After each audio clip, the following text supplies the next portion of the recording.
लौ कुश ने सुनाई राम कथा और पूरा नगर रोने लगा। वाल्मीकि रामायण में प्रभु श्री राम के पुत्र लव और कुश की गाथा का बहुत ही मार्मिक वर्णन किया गया है। सीता जब गर्भवती थी तभी श्री राम के कहने पर लक्ष्मण उन्हें वाल्मीकि आश्रम छोड़ आए थे। लव और कुश का जन्म वहीं हुआ और वहीं उनका पालन पोषण, शिक्षा और दीक्षा का कार्य भी हुआ। लव और कुश की पढ़ाई लिखाई से लेकर विभिन्न कलाओं में निपुण होने के पीछे महर्षि वाल्मीकि का ही हाथ था। उन्होंने ही दोनों राजकुमारों को हर तरह की शिक्षा और विद्या में पारंगत किया। महर्षि वाल्मीकि ने रामायण में लिखी और लव कुश ने जब होश संभाला तब उन्होंने दोनों भाइयों को रामायण कंठस्थ करा दी। रामायण कंठस्थ करते वक्त दोनों को यह नहीं ज्ञाता था कि वे उनके माता पिता की गाथा है। वे अपनी माता को वन देवी समझते थे। राम कथा कंठस्थ करते वक्त लव और कुश के मन में कई प्रश्न थे। पहला यह कि राम ने आखिर प्रजा के कहने पर माता सीता को क्यों छोड़ दिया। एक बार श्री राम ने अश्वमेघ यज्ञ किया और यज्ञ का श्वेत अश्व घोड़ा छोड़ दिया। यह घोड़ा भटकते हुए जंगल में वाल्मीकि आश्रम के नजदीक पहुंच गया। वहां लव और कुश ने इसे पकड़ लिया। घोड़ा पकड़ने का अर्थ है अयोध्या के राजा को चुनौती देना। तब दोनों ने भरत, लक्ष्मण, शत्रुघ्न, सुग्रीव आदि सभी से युद्ध किया और सभी को पराजित कर दिया। साथ ही उन्होंने हनुमान जी को बंधक बना लिया। यह सुनकर राम स्वयं युद्ध करने के लिए आए और जब राम ने अपना वार धनुष पर चढ़ाया तभी ऋषि वाल्मीकि आ गए और कहने लगे कि आप ये क्या कर रहे हैं, बालिकाओं पर तीर चला रहे। तब वाल्मीकि राम और लव कुश को समझाकर युद्ध को रोकते हुए और लव एवं कुश से कहते हैं कि हे तुम्हारे पिता के समान हैं, इनसे क्षमा मांगो। दूसरी ओर वे बंधक बने हनुमान जी से कहते हैं कि आप ये अश्वमेघ का घोड़ा ले जाइए। उधर ये बात वन देवी सीता को पता चली है। तभी लव और कुश आ जाते हैं और वे कहते हैं कि हाँ माता, आपने सही सुना। हमने शत्रुघ्न, भरत, लक्ष्मण सहित उनकी सेना को परास्त कर दिया। यह सुनकर माता सीता औकात रह जाती हैं और दुखी भी होती हैं। फिर लव और कुश कहते हैं कि हमने तो हनुमान जी को भी बंधक बना लिया था।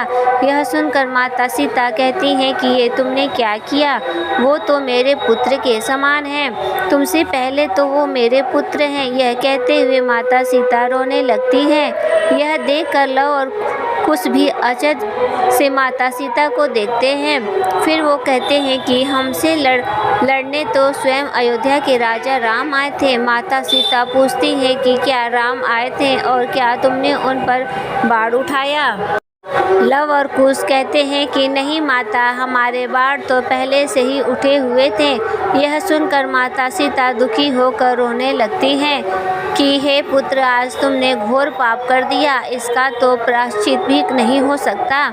माता सीता को रोता देखकर लव और कुश की आंखों में भी आंसू आ जाते हैं।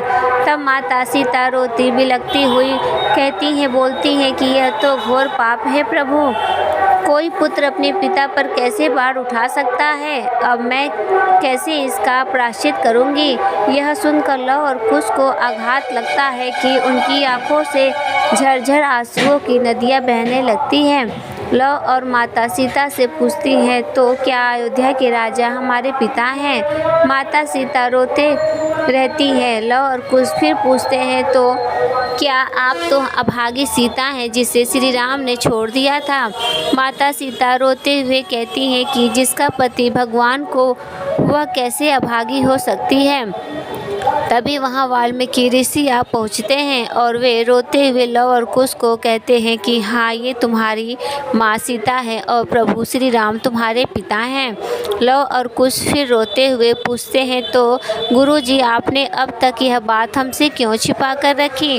वाल्मीकि कहते हैं कि हर बात को बताने का उचित समय होता है।